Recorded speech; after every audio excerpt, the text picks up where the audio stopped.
بسم اللہ الرحمن الرحیم۔ السلام علیکم ناظرین۔ تجلیات چشت، خواجہ ہنداں شہ کیواں خواجہ غریب نواز معین الدین چشتی سنجزی رحمۃ اللہ تعالیٰ علیہ کی بارگاہ میں خراج ہے ان کی خدمات کا اعتراف، کیونکہ ہم ظاہر اولیاء اللہ کے ہمیشہ سے مقروض رہیں گے کہ انہوں نے اپنا تن من دھن سب، اپنا وقت، اپنی زندگی، اپنا جسمانی مشقتیں برداشت کیں، لیکن رسول اللہ صلی اللہ علیہ وسلم کی امت کی بھلائی اور خیر خواہی چاہی، اور اس خیر خواہی کے لیے آپ اسی راستے پر گامزن ہو گئے جسے صراط مستقیم کہا گیا۔ اہل اللہ کا راستہ وہ راستہ ہے جو اللہ کا راستہ ہے، اس کے محبوب صلی اللہ علیہ وسلم کا راستہ ہے۔ وہ وہی سڑک ہے جس کے لیے اعلیٰ حضرت نے اپنے ایک کلام میں سفر نامے میں کہا کہ سیدھی سڑک یہ شہر شفاعت نگر کی ہے۔ یہ وہی سڑک ہے جس سڑک پر گامزن ہوئے خواجہ غریب نواز۔ اگر آپ بھی سڑک پر آ جائیں گے تو یہ سیدھی سڑک حضور سرور دو عالم صلی اللہ علیہ وسلم کی شفاعت نگری کا آپ کو پتہ دیتی ہے اور وہاں پہنچا دے گی۔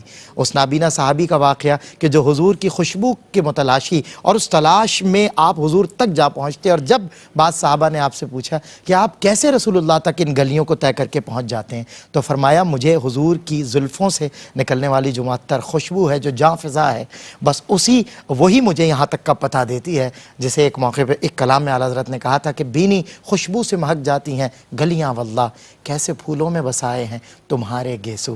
جی ہاں ناظرین کرام، حضور سرور دو عالم صلی اللہ علیہ وسلم کی زلفوں کی خوشبو کے اسیر یہ بندگان خدا، انہوں نے ہمیں خدا کا پتہ دیا، انہی کی بارگاہ سے لوگوں کو خدا ملا، انہی کی بارگاہ سے لوگوں کو مصطفیٰ ملے۔ آج اس ظاہر علم و عرفان کی اس نشست کا یہ چوتھا حصہ، چوتھی نشست ہے، اور آج موضوع رکھا تجلیات چشت میں ہم نے عشق و عرفان۔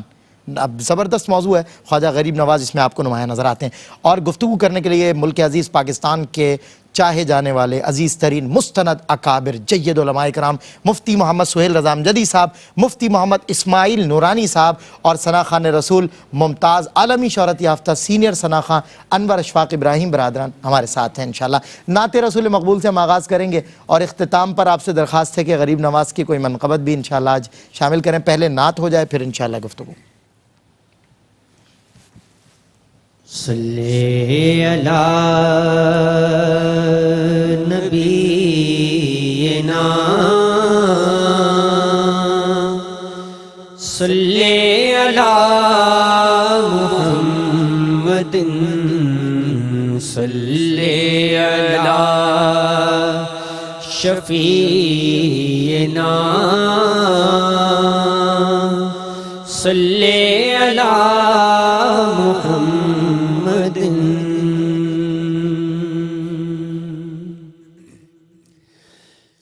کھلا ہے سبھی کے لیے باب رحمت، کھلا ہے سبھی کے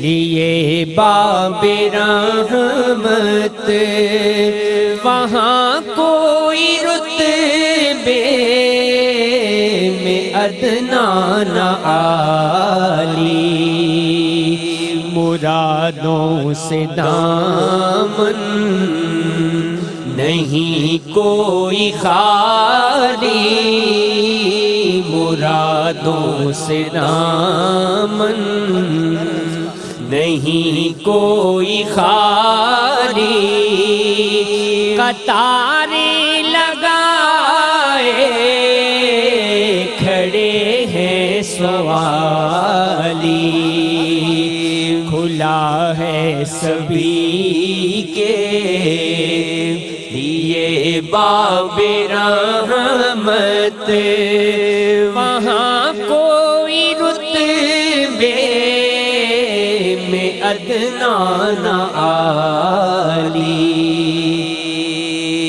اور میں پہلے جب مدینے گیا تھا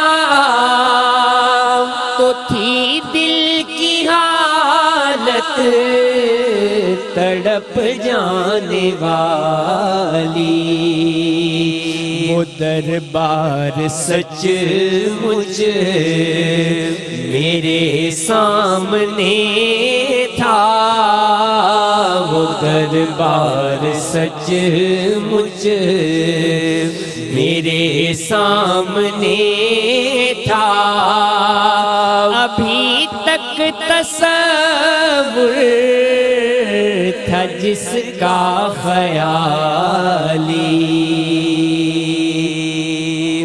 اور میں ایک ہاتھ سے دل سنبھالے ہوئے تھا، تو تھی دوسرے ہاتھ میں ان کی جالی۔ میں ایک ہاتھ سے دل سنبھالے ہوئے تھا، تو تھی دوسرے ہاتھ میں ان کی جالی۔ دعا کے لیے ہاتھ اٹھتے تو کیسے، دعا کے لیے ہاتھ اٹھتے تو کیسے، نہ یہ ہاتھ خالی نہ وہ ہاتھ خالی۔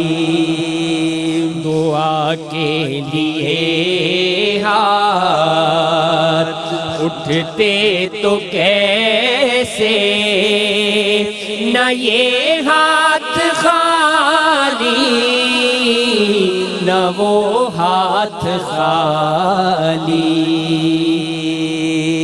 اور جو پوچھا ہے تم نے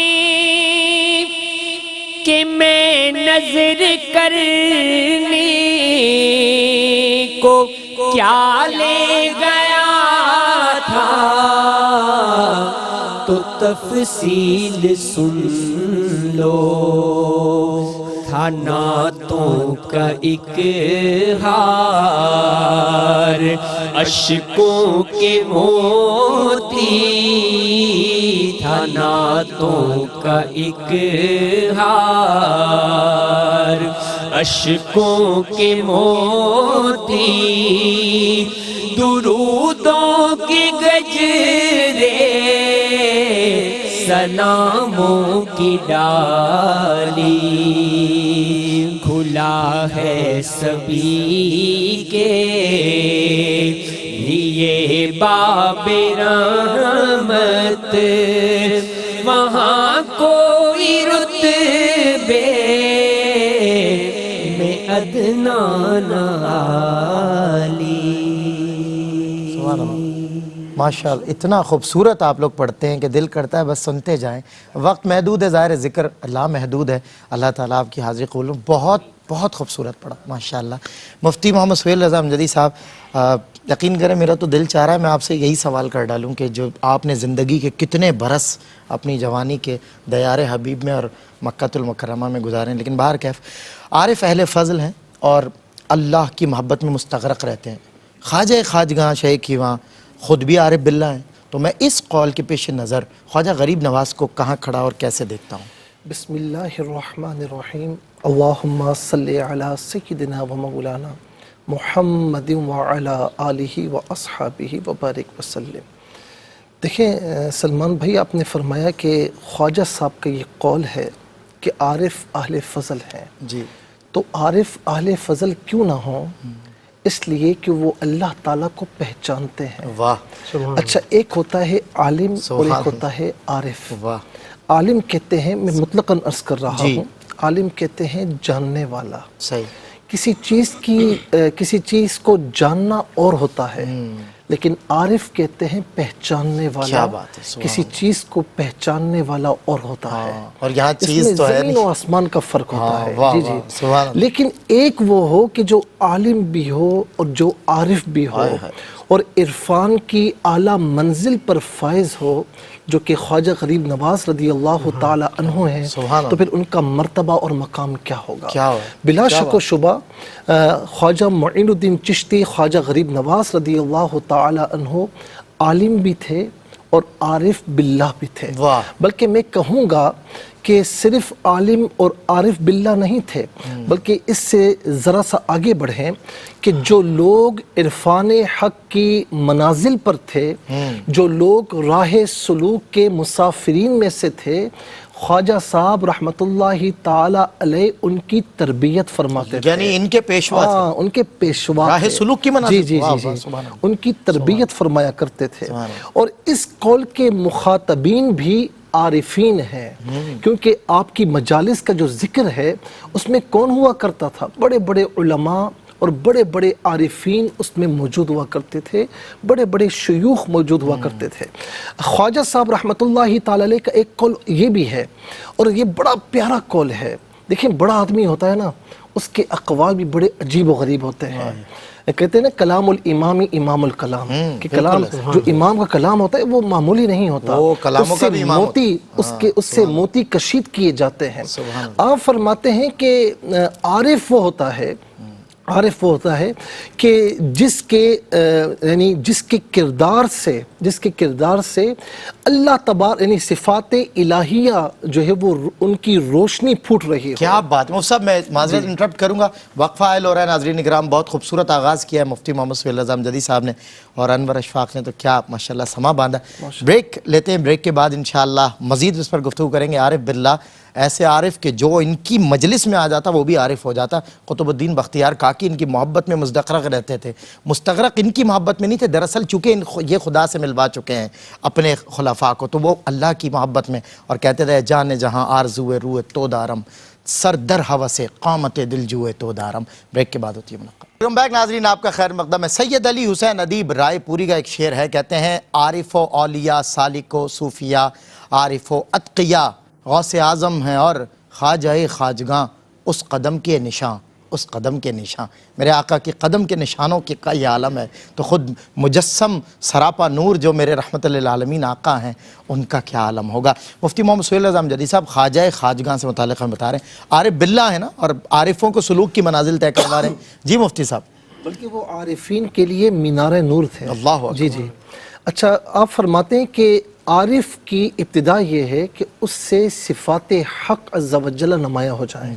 فرماتے ہیں کہ جب بندہ اپنے رب تعالیٰ کی پہچان کر لے تو وہ پھر عام بندہ نہیں رہتا، وہ صفات الہیہ کا مظہر بن جاتا ہے. اچھا، وہ حدیث پاک یہاں پر جوڑی ہے جو حدیث قدسی ہے کہ کنت سمعہ الذی یسمع بہ وبصرہ الذی یبصر بہ ویدہ التی یبطش بہا ورجلہ التی یمشی بہا. یہی وہ حدیث ہے، اور خواجہ صاحب رحمت اللہ تعالی علیہ اسی حدیث کا مصداق ہے. میں چاہوں گا کہ آپ ٹرانسلیشن جی فرمایا کہ بندہ میرا قرب حاصل کرتا ہے، تقرب عبدی الی بالنوافل حتی احبہ، یہاں تک کہ میں اسے اپنا محبوب بنا لیتا ہوں. جب میں کسی کو اپنا محبوب بنا لوں تو میں اس کے کان بن جاتا ہوں جس سے وہ سنتا ہے، میں اس کی آنکھیں بن جاتا ہوں جس سے وہ دیکھتا ہے، میں اس کے ہاتھ بن جاتا ہوں جس سے وہ پکڑتا ہے، میں اس کے پاؤں بن جاتا ہوں جس سے وہ چلتا ہے. یعنی کلامات الہیہ اس پر یہاں محدثین نے یہی فرمایا کہ اس سے مراد صفات الہیہ کا مظہر بن جاتا ہے. اور پھر ہم وہ حدیث پاک نہیں پڑھتے، نہیں سنتے. خیارکم الذین اذا رؤوا ذکر اللہ، کہ اللہ والے کون ہیں؟ اللہ والے وہ ہیں کہ جن کو دیکھ کر اللہ کی یاد آ جائے، وہ صفات الہیہ کا مظہر بنتے ہیں. ان کا جو حلیہ ہوتا ہے، ان کا کردار اتنا روشن ہوتا ہے سورج کی روشنی کی مانند کہ دیکھنے والا دیکھ اٹھتا ہے، دیکھ کر کہتا ہے کہ یہ اللہ والا ہے. جو ان کی محفل میں بیٹھے اللہ کو لے کے اٹھے، دیکھ کر اللہ کی یاد آ جائے. پھر اس کے ساتھ یہاں پر میں عرض کروں گا کہ صفات الہیہ کا جب مظہر بنتا ہے نا تو پھر اس کے کردار میں باتیں کیا ہوتی ہیں؟ عفو درگزر ہے، صبر و برداشت ہے، سخاوت ہے، لطف و اکرام ہے. یہ تمام چیزیں اس کا حوالہ بن جاتی ہیں. اور ان تمام صفات کا مجموعہ اس دور میں اور رہتی دنیا تک، جس طرح اولیاء کاملین بھی ہیں تو ان میں خواجہ غریب نواز رضی اللہ تعالی عنہ ہیں جن میں یہ تمام صفات ہمیں نمایاں طور پر نظر آتی ہیں. کہ کہیں مخلوق خدا کی خدمت کرنی ہو تو آپ پیچھے نہیں ہٹتے تھے، کسی کی مدد کرنی ہو، سخاوت ہے، لطف و اکرام ہے.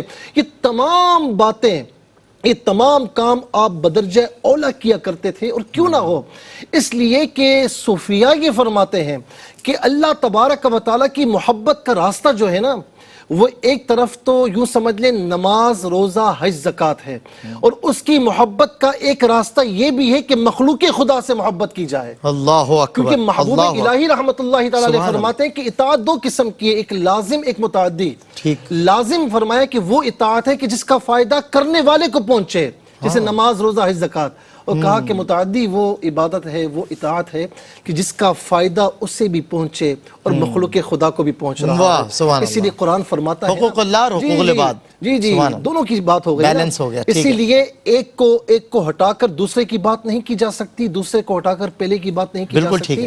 اسی لیے آپ دیکھیں کہ قرآن کریم میں ہے نا وَآتَ الْمَالَ عَلَىٰ حُبِّهِ، وہ مال دیتے ہیں کس کی محبت میں؟ اللہ کی محبت میں. وَيُطْعِمُونَ الطَّعَامَ عَلَىٰ حُبِّهِ، وہ طعام کسی کو کھلاتے ہیں کس کے لیے؟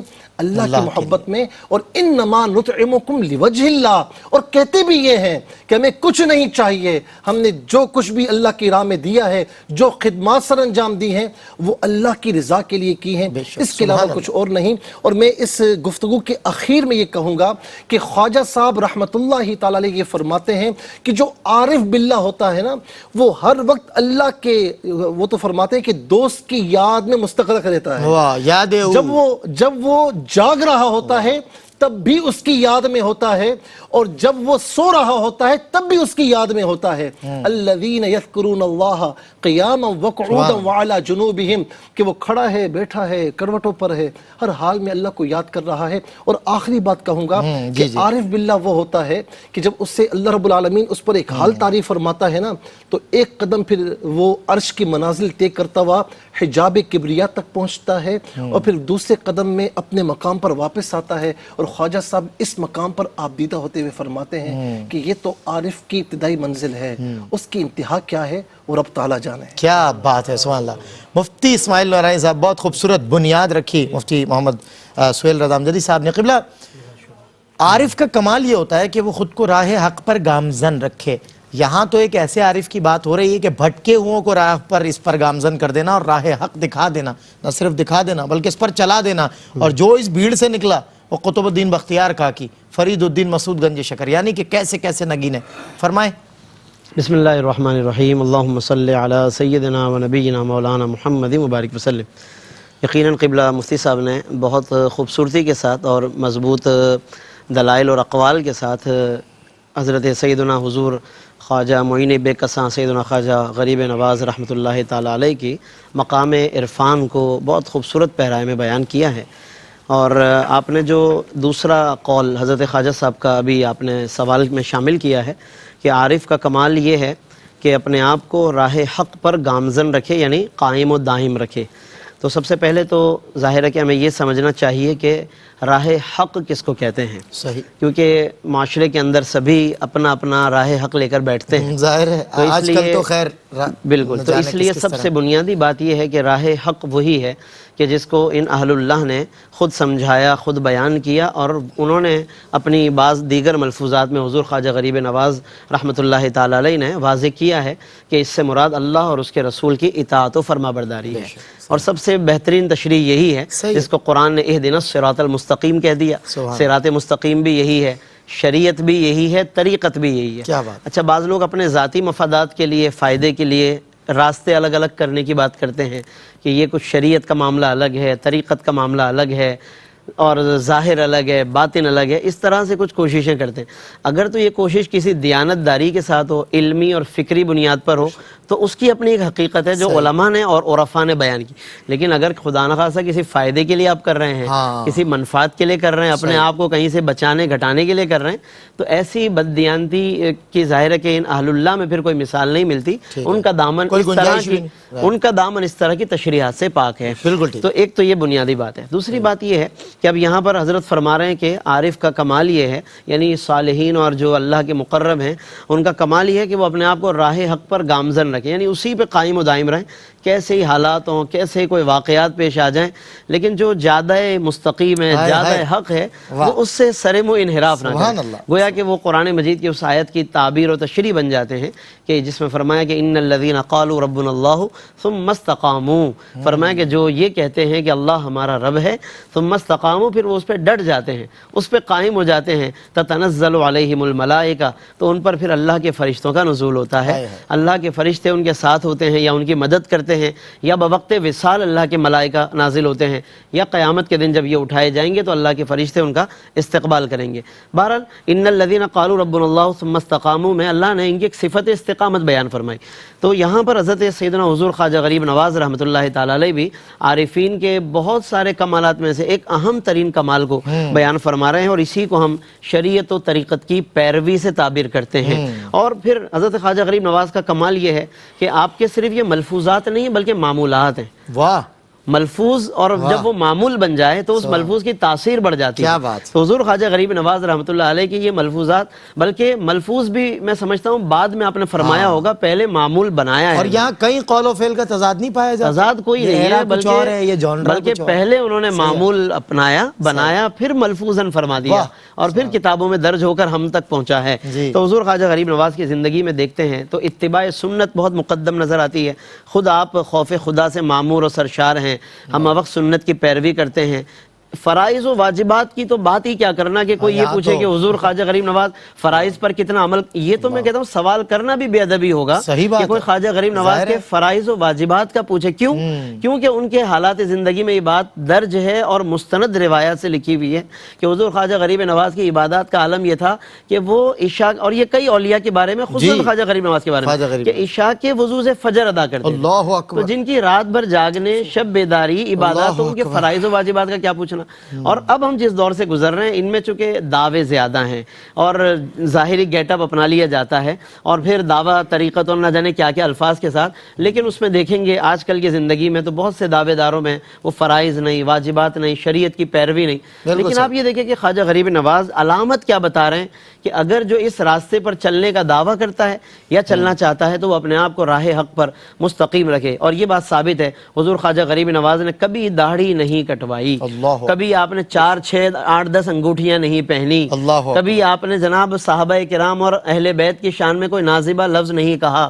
اس کا مطلب ہے کہ وہ عقیدے میں، عمل میں، شریعت میں، سنت میں اور عقیدت میں، عقیدے اور عقیدت میں بالکل اس کے اس نہج پر تھے جو پوری امت کا منہج چلا رہا ہے۔ یہ ہمارے لیے ایک جادہ مستقیم ہے جو حضور خواجہ غریب نواز نے عطا فرمایا۔ یعنی کہ سراپا محبت یہ لوگ تھے اولیاء اللہ، اور انہوں نے صرف محبت انڈیلی ہے لوگوں کے دلوں میں، محبت سے ہی قلوب کو مسخر کیا، نفرتیں نہیں ان کی زبانوں سے نکلتی تھی۔ تو وہ جب کوئی آپ کو نفرت سکھائے، انسان کو انسان سے نفرت سکھائے، تو سمجھ لیں کہ کہیں نہ کہیں کوئی خرابی باقی ہے، کیونکہ ان خواجہ غریب نواز اور اولیاء اللہ کی مثالیں یہ ہیں کہ یہ جس کو اپنے پاس بٹھاتے اتنی محبت سے اسے دعوت دیتے کہ وہ بس دین کو صرف ایکسیپٹ نہیں کرتا بلکہ اپنا لیتا، اور پھر وہ قلندر اور قطب بن کے ان کی مجالس سے اٹھا کرتا۔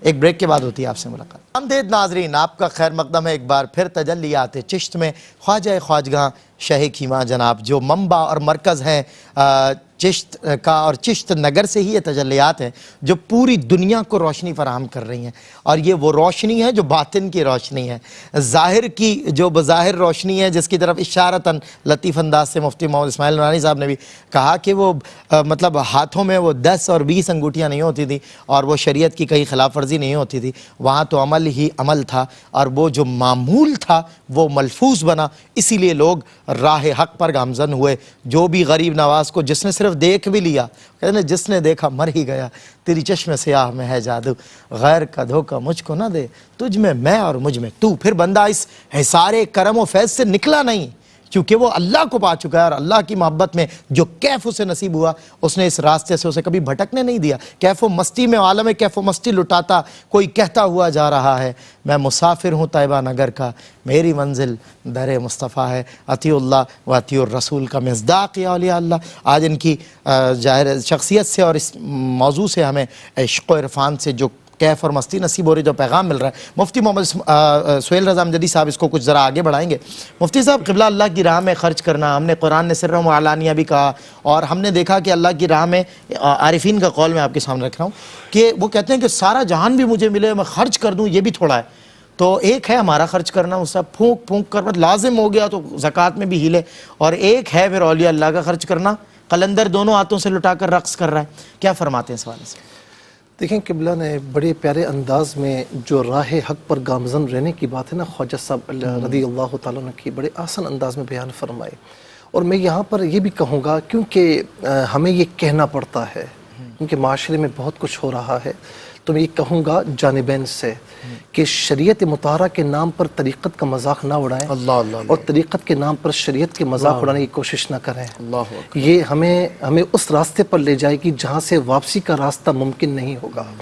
شریعت مطہرہ دریا ہے اور طریقت اس سے بہنے والی نہر ہے.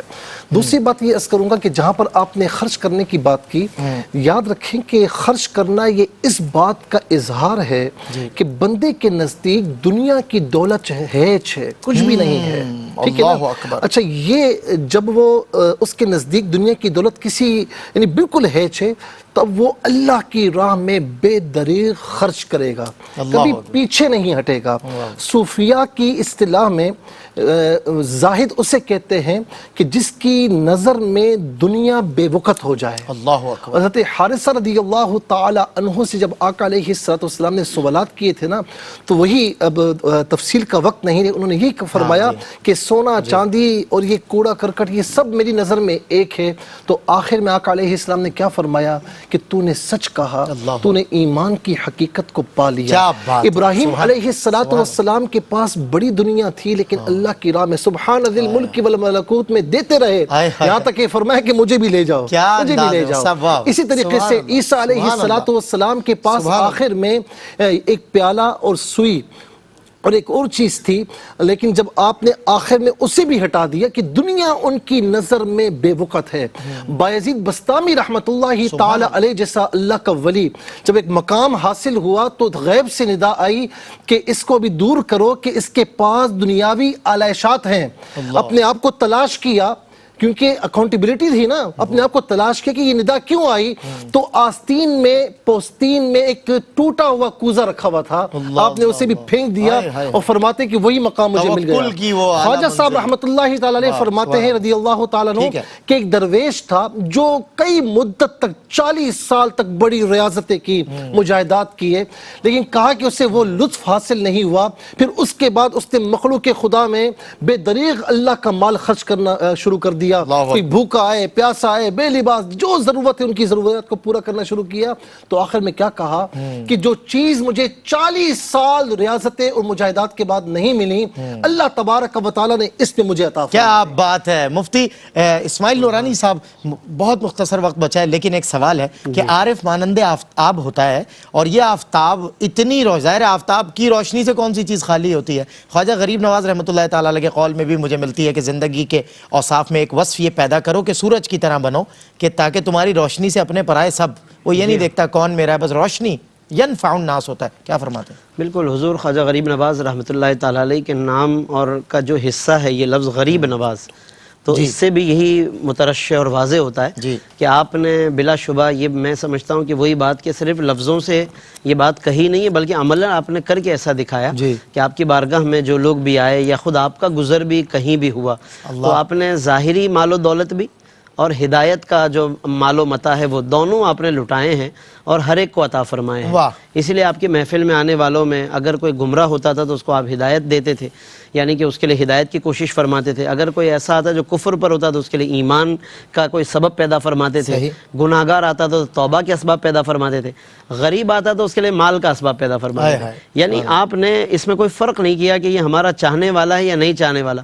ہمارے یہ ہوتا ہے کہ ہم پہلے فیصلہ کرتے ہیں کہ یہ ہماری پارٹی کا بندہ ہے کہ نہیں ہے، میرا پڑوسی ہے کہ نہیں، میرا مرید ہے کہ نہیں ہے، پھر میرا ہم زبان ہے کہ نہیں ہے. یعنی بہت سے ہمارے پاس ایسی اشیاء ہوتی ہیں یا پیرامیٹرز ہوتے ہیں جس پر ہم پرکھتے اور تولتے ہیں. سر یہ حصار تعصب ہے حضور بالکل خواجہ غریب نواز رحمۃ اللہ تعالی علیہ نے ان سب کو الخلق و یار اللہ کی نظر سے دیکھا اور سب کو عطا فرمایا. بس یہاں پر اس کی تائید میں خود خواجہ صاحب ہی کے قول کی تائید میں آپ ہی کا ایک انتہائی مشہور و معروف قول کہ جس کے اندر آپ فرماتے کہ بندہ خدا وہ ہے. 3 چیزوں کی آپ نے مثال دی، تشبیہ دی. فرمایا بندہ خدا وہ ہے کہ جس کے اندر سمندر جیسی سخاوت ہو، سورج جیسی شفقت ہو واہ، اور زمین جیسی تواضع اور انکساری ہائے، پائے ہائے، کاش خوب، کہ ہمارے اندر آمین۔ زمین جیسا بچھنا ہو کہ جی۔ ہمارے اندر وہ تکبر اور ریاکاری اور دکھلاوا نہ ہو ٹھیک اور ہے۔ ایک سخاوت کی کیفیت ہو جائے اور آفتاب جی۔ جیسی ایک شفقت کی اور محبت و ہمدردی پیدا ہو تاکہ امت میں ایک وحدت کا پیغام پہنچے جی۔ جس کی آج بہت زیادہ امت کو سبحان ضرورت ہے۔ اللہ پاک ہم سب کو اس پر عمل کی توفیق عطا کیا بات ہے، اتنے مختصر وقت میں اتنی جامع گفتگو ظاہر ہے انہی علماء سے ہو سکتی ہے۔ اب بہت شکریہ آپ دونوں مفتیان کرام کا، آپ تشریف لائے۔ اور ناظرین کرام، جو ایک خاص وصف میں بہت جلدی سے نکل رہا ہوں کہ جو سمندر والا وصف ہے نا، اس میں خواجہ غریب نواز کی جو حضرت فرماتے اگر وقت ہوتا ہے کہ اس سمندر سب کچھ اپنے اندر سموئے بیٹھا ہوتا ہے لیکن خاموش ہوتا ہے۔ یہ جذب کی کیفیت ہے، رب کی رضا کا اعلیٰ مقام اسے حاصل ہوتا ہے جس میں جذب کی کیفیت آ جائے۔ اجازت دیجیے اپنے میزبان سید سلمان گل کو، انشاءاللہ کل اسی وقت ملاقات ہوگی۔ تجلیات چشت کی 5ویں نشست میں انور اشفاق ابراہیم برادران بڑی خوبصورت منقبت پیش کریں۔ معروضہ ہے غریب نواز کی بارگاہ میں، آئیں میں اور آپ مل کر عقیدت کا دامن پھیلاتے ہیں۔ بسم اللہ، السلام علیکم۔ سرتاجن کے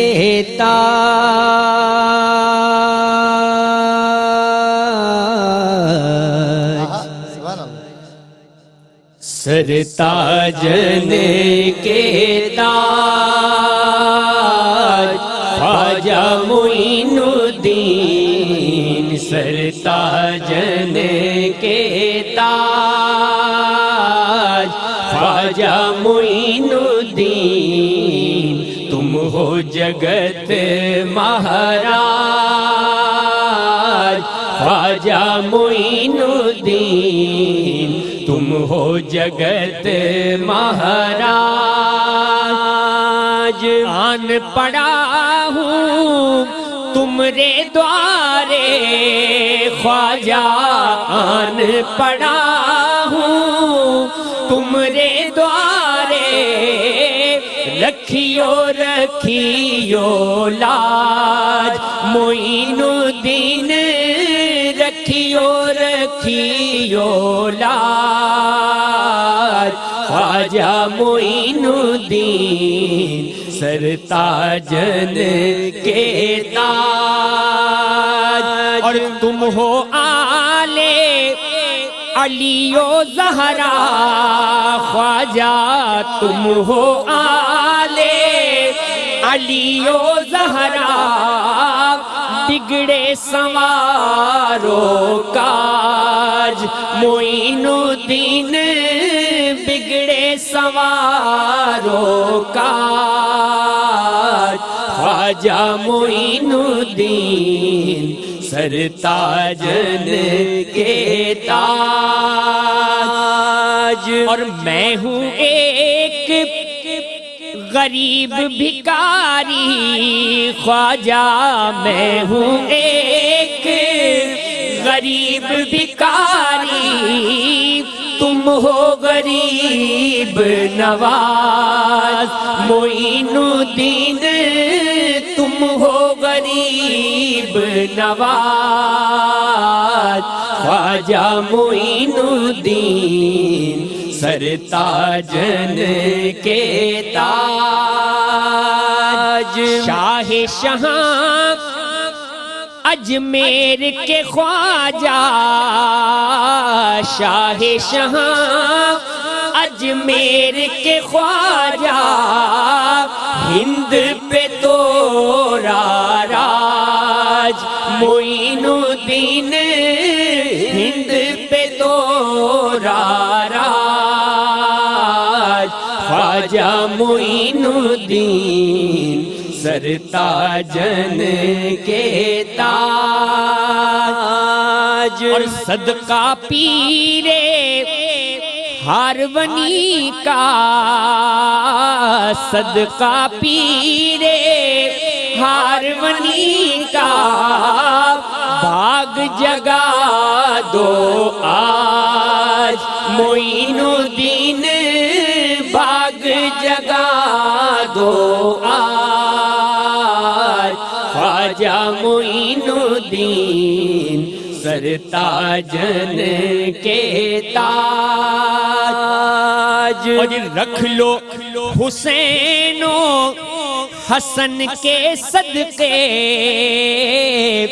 رکھ لو حسین و حسن کے صدقے اپنے نصیر کی لاج معین الدین اپنے نصیر کی لاج خواجہ معین الدین سرتاجن کے تاج